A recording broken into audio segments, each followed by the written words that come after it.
Right, మరో breaking చూస్తున్నాం. RTC బస్సుకు పెను ప్రమాదం తప్పింది. ఈ ఘటన మెదక్ జిల్లా మనోహరాబాద్ మండలం రామయ్యపల్లి వద్ద చోటు చేసుకుంది. 44వ నెంబర్ జాతీయ రహదారిపై అండర్ పాస్ బ్రిడ్జ్ వద్ద ఆర్టీసీ బస్సు వరదలో చిక్కుకుపోయింది. దీంతో ప్రయాణికులు బస్సు నుంచి దిగి మోకాళ్ల లోతు నీళ్లలో నడుచుకుంటూ ఒడ్డుకు చేరారు. అండర్ పాస్ బ్రిడ్జ్ వద్ద వరద తక్కువగా ఉండటంతో ప్రయాణికులు సురక్షితంగా బయటపడ్డట్టు తెలుస్తోంది.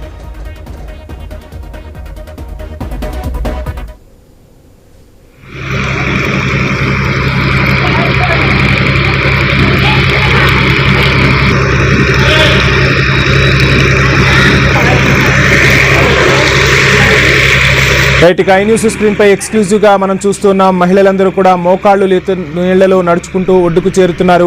ఇక అండర్ పాస్ బ్రిడ్జ్ వద్ద బస్సు వరద నీటిలో చిక్కుకుపోయింది. సురక్షితంగా ప్రయాణికులైతే ఒడ్డుకు చేరుకున్నారు.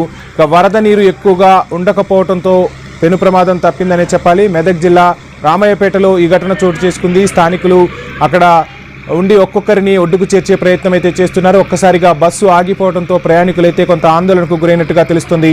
మొత్తంగా మనోహరాబాద్ మండలం రామయ్యపల్లి వద్ద ఈ ఘటన చోటు చేసుకుంది. ఎవరికి ఏమీ కాకపోవడంతో అంతా ఊపిరి పీల్చుకున్నారు.